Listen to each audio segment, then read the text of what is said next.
You guys, I don't even know where to begin. I'm posting this because I feel like I'm going crazy and I need an outside perspective. I'm a single mom.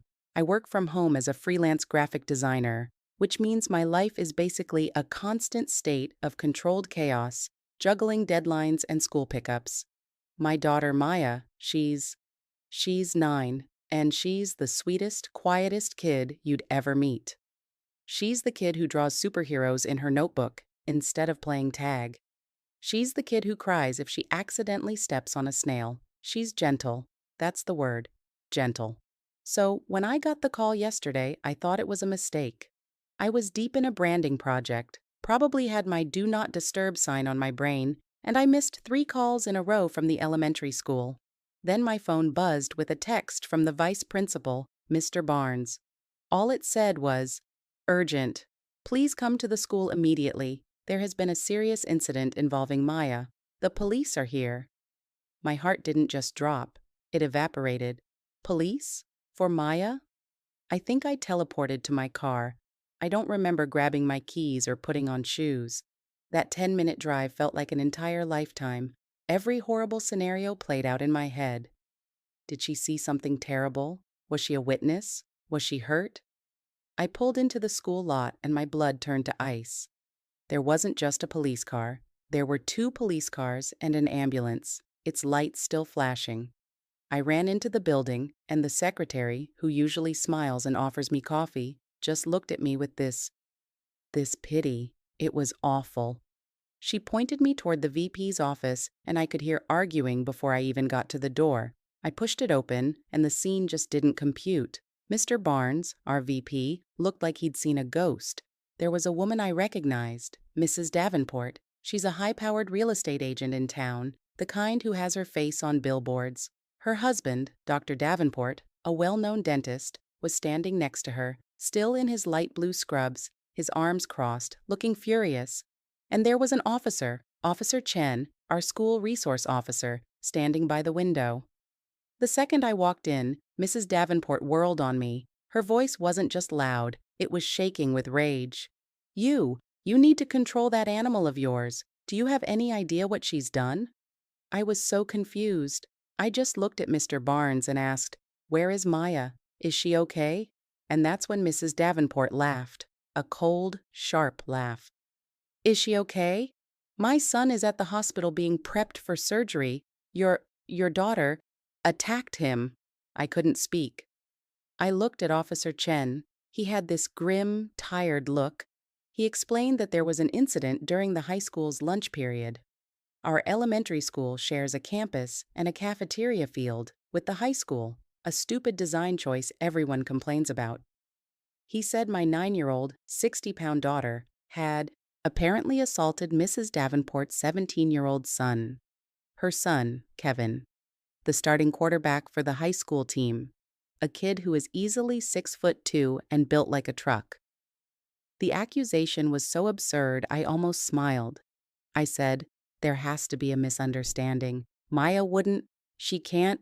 Mrs. Davenport cut me off. "Oh, she did. She snuck up on him and hit him in the face with a metal object. He has a fractured cheekbone and a severe concussion. He might need reconstructive surgery. His season is over. His scholarship. She ruined his future."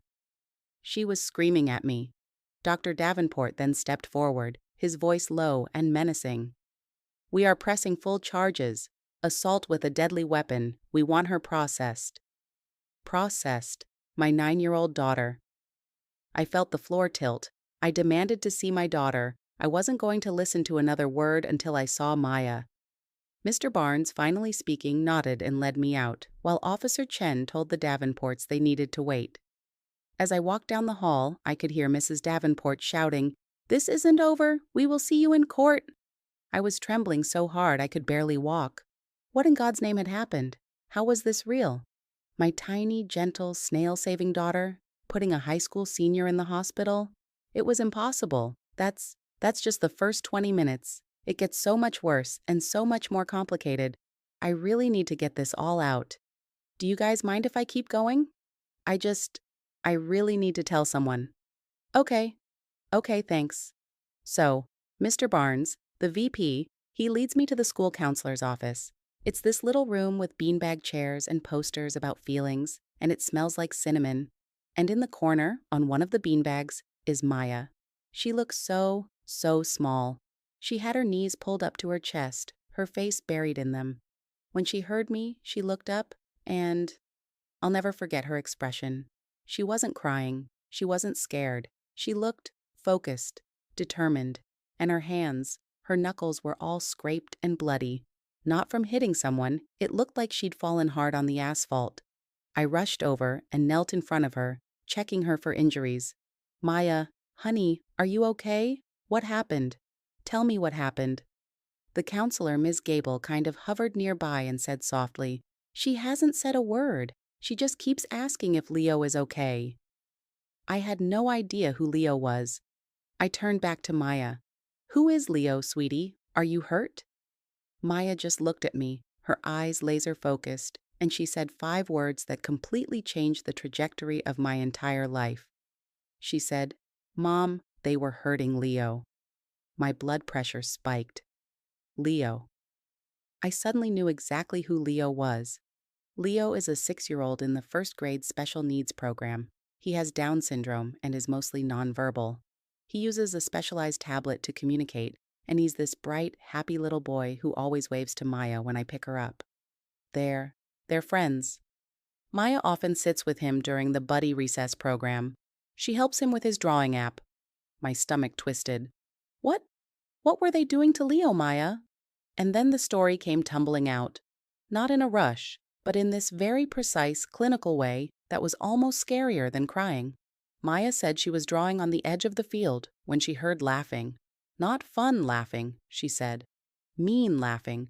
She went to look behind the bleachers, and she saw Kevin, the 17-year-old quarterback, and 2 of his friends. They had surrounded little Leo, who was on the ground, crying. He was making the distressed sound he makes when he's terrified. Maya said Kevin and his friends had taken Leo's communication tablet, his voice, and were playing keep away with it. They were filming it on their phones. They were calling him a retard and mimicking the sounds he was making. My hands started shaking. Pure, unadulterated rage. Maya said she yelled at them to stop, to give it back. She said Kevin just laughed at her, called her a mighty mouse, and then he did something unforgivable. He took the giant slushie he was drinking and slowly, deliberately, poured the entire bright blue sticky mess all over Leo's head, all while his friend filmed it. Leo, who has severe sensory processing issues, started to have a complete, terrified meltdown. He was screaming and hitting his own head with his hands.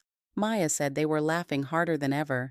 She said she knew she had to make them stop. She told me, Mom, they were hurting him. They wouldn't stop. He couldn't breathe. So she did the only thing she could think of. She ran at them. She tried to grab the tablet, and one of Kevin's friends pushed her down, hard. That's how she scraped her hands. She got up, and Kevin was standing over Leo, filming him, laughing. Maya had her heavy-duty metal water bottle in her hand, the 32-ounce one I pack for her. She screamed, Stop it! One more time, and when he just sneered at her, she threw it, as hard as she could. She threw it right at his face. He dropped. Instantly. His friends stopped laughing, saw the blood, and freaked out. Maya said she didn't even look at him. She grabbed Leo's tablet, wiped it on her shirt, and helped a sobbing, sticky Leo get up. She walked him back to his classroom, handed him to his aide, and then went and sat under her tree, waiting for someone to find her. I was just speechless. My 9-year-old, my quiet little girl. Just then, Officer Chen and Mr. Barnes came into the room. Officer Chen had that, I'm sorry, ma'am, look on his face. He said, I'm really sorry, but given the severity of the injury, I have to take her to the station for a formal statement. And that's when I found my voice. No, I said. You're not. Did you check Kevin's phone? Did you check his friends' phones? My daughter says they were filming it. Officer Chen looked confused. He said, Filming what? The assault? I looked him, dead in the eye. No, the torture. They were filming themselves torturing a 6-year-old disabled child. The entire temperature of the room changed. Mr. Barnes went pale. I stood up, took Maya's hand, and said, We're all going back to your office, Mr. Barnes, and we are going to get those phones. Now. I mean, am I crazy? What would you have done? Would you have believed your kid? I've always told her to stand up for people, but I never imagined this. I'm sitting here, proud of her bravery, but also terrified of her violence. I'm so conflicted. What do you all think? Was she in the right? What would you have told your kid to do? So we all march back to the vice principal's office. The Davenports are there, and Mrs. Davenport immediately stands up. What is this? Why isn't she in cuffs? Her voice is like ice. I've never wanted to hit someone more in my life. I just stood there, holding Maya's scraped hand, and I looked right at that woman. Did you know, I asked her, my voice shaking, I was so angry, that your son was torturing a 6-year-old special needs child before my daughter stopped him? She actually scoffed. That is a vile accusation. My son is the victim here. He's an honor student. He volunteers. Dr. Davenport, the dentist, looked slightly more uncomfortable, but he stood by his wife. Officer Chen cleared his throat. Ma'am, he said to Mrs. Davenport, there's an allegation that your son and his friends were recording the incident. We need to see his phone. It's evidence. You would have thought he'd asked her to donate a kidney. She went ballistic. Absolutely not. You don't have a warrant. That's an invasion of his privacy. He's a minor. He's the victim. She was sputtering. But Mr. Barnes, the VP, finally stepped up. He said, Mrs. Davenport, school policy states that any electronic device used on school property involved in a code of conduct violation can be subject to search. Your son is facing expulsion. We will see the phone. Dr. Davenport put his hand on his wife's arm. He looked shaken. I think he was starting to realize something. He looked at his wife and said, Jenna, just let them look. Obviously, it will prove Kevin was just minding his own business. He said it, but his voice had zero conviction. He called the hospital, spoke to his son, and got the passcode. Mrs. Davenport looked like she was going to be sick. Officer Chen took the phone. We all just stood there in total, suffocating silence for what felt like an hour. It was probably 90 seconds. We just watched him scroll and then stop. His face hardened. He didn't say a word. He just turned the phone around and showed the screen to Mr. Barnes. Mr. Barnes watched it, and I saw him physically recoil. He put his hand over his mouth. He looked at me and said, I think you need to see this. He handed me the phone. I told Maya to cover her ears and look at the wall. And I pressed play. I wish I hadn't. I wish I could scrub it from my brain. It was worse than Maya described. It was 4 minutes long. It wasn't just bullying. It was evil. You could hear Kevin narrating, his voice full of this mocking, cruel humor. Look at the little tard trying to talk as he dangled the tablet. You could see them shove Maya to the ground. And then, the slushy. The camera zoomed in on Leo's face, on his terror, on the blue liquid dripping into his eyes as he screamed, and the laughter. Kevin and his friends were howling with laughter. The video ended abruptly with the phone clattering to the ground, and you just hear a thwack and someone yelling, "Oh my God, dude!" I was shaking so hard I thought I was going to collapse.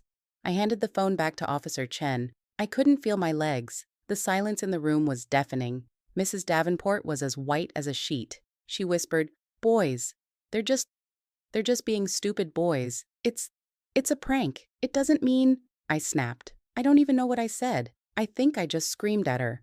A prank? Your son is a monster. He tortured a child. My daughter is a hero. She did what you clearly never taught your son to do. She protected someone weaker than her. Mrs. Davenport started to sob, but not for Leo. His scholarship, his future. You've ruined him. Dr. Davenport, to his credit, just sank into a chair and put his head in his hands. He looked utterly destroyed. He knew. Officer Chen finally spoke, his voice ice cold. Mrs. Davenport, this video is evidence of multiple crimes, including assault and potentially a disability hate crime. I am no longer here for your son's assault claim. I am here for his victims. He looked at me. Do you and Leo's parents want to press charges? I didn't even hesitate. Yes, absolutely, 100%. The entire game had changed. The Davenports, who had walked in ready to ruin my daughter's life, were now desperately trying to save their sons. It was like watching a dam break. Suddenly, Mrs. Davenport wasn't a shark. She was pathetic. She started bargaining. Wait, let's not be hasty. It's a misunderstanding. Kevin, he's a good boy. He has so much pressure on him. The scholarship. If this gets out, it's all over. We can, we can pay for Leo's therapy. We can pay for your daughter's scraped hands.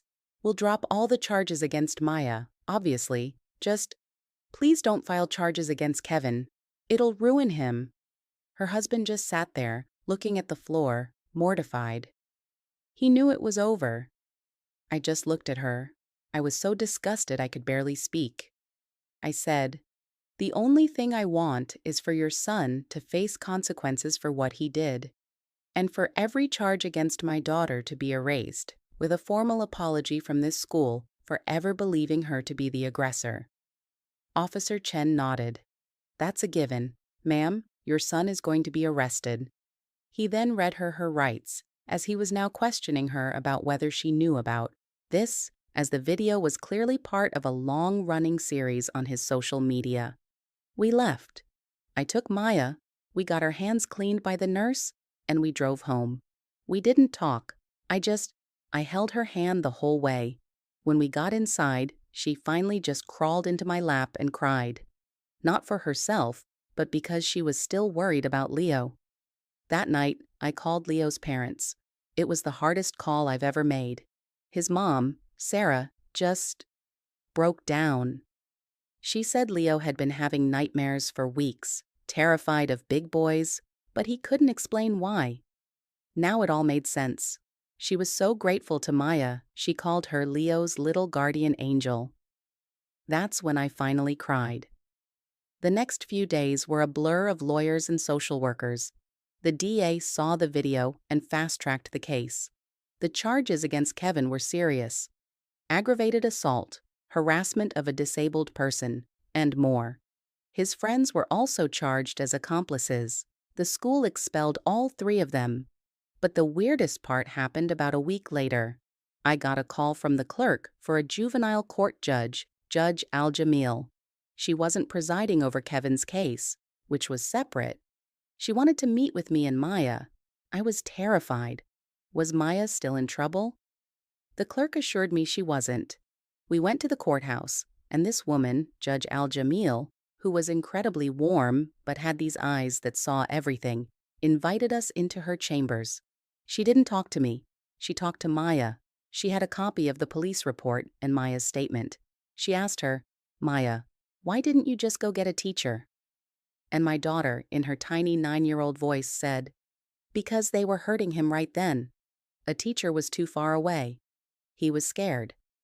The judge nodded. "But you used violence. You hurt him.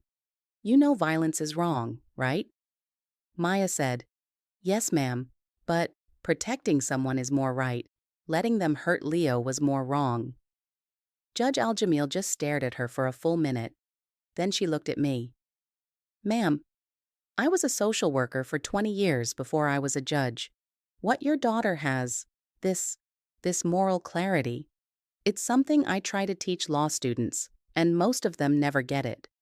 She understood in a split second the concept of defense of others. She made a choice that most adults would be too scared to make. I was just floored. I was so proud I thought my chest would burst. Then the judge said something that changed everything. She said, "I'm starting a new youth advisory council, a program for kids to help us, the judges, and the school district, understand bullying and justice from their perspective, to create policies that actually work." She looked at Maya. "And I would be honored if you would be our first member, Maya. I think you have a lot to teach us." My little girl, who had been accused of being a criminal, was now being asked for advice by a superior court judge. So, that's where we are now. It's been about 3 months. The change has been incredible. Kevin Davenport went through the juvenile system. With that video, his parents had no choice but to plead guilty. The judge, a different one, sentenced him to 500 hours of community service, specifically at a day center for adults with severe disabilities. He has mandatory intensive therapy, His scholarships are gone. His life is forever changed. I don't feel happy about that, but I feel satisfied. I feel like it's justice. His two friends got lesser sentences, but they were also held accountable. As for the Davenports, I heard Mrs. Davenport lost her real estate license over something related to her behavior during the investigation, and Dr. Davenport, I I actually feel for him. He sent me a letter, a handwritten letter, apologizing for his son's actions and for his wife's. He said he was ashamed, and he included a check for $5,000, not for us, but for Leo's family, to buy him a new, upgraded communication tablet and pay for equine therapy. Leo is doing so much better. His mom says he talks about my Maya all the time using his new tablet. He drew a picture for her. It's just two stick figures, one tall and one short, holding hands. It's hanging on our fridge. It's my most prized possession. And Maya, my God, Maya, she's found her voice. This quiet, shy little girl now sits at a table once a month with Judge Al-Jamil, two police captains, and the school superintendent as part of the new Youth Justice Council. She's the youngest one there by 5 years, and they listen to her. She came up with a safe buddy system for the shared campus, pairing older, vetted high school students with the special needs kids during recess. The school implemented it immediately. A child psychologist who specializes in moral development heard about her through the judge and is now studying her in a good way. She says Maya has this profound, intuitive sense of justice. I look at her sometimes, watching her draw at the kitchen table, and I still can't believe it. I see the little girl who cries over snails, but I also see the warrior who threw a 32-ounce water bottle to protect a little boy who had no voice. I've struggled so much with this, as a mom. Did I raise her to be violent? Or did I raise her to be brave? I think I finally know the answer. She's brave, and I've never been prouder. The whole thing was a nightmare, a complete and total nightmare.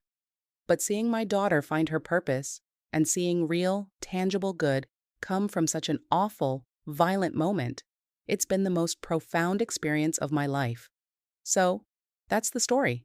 It's been a lot, and I'm still processing it. I guess I just needed to tell people who weren't involved. I needed to know if I'm the only one who thinks what she did was right. I mean, she did assault him, she caused a permanent injury, but she did it for the right reasons. So, what do you guys think? What would you have done if you were me? What would you have done if you were her? Am I right to be proud of her? Let me know in the comments. I really need to hear it. I'll be reading them. Thanks for listening.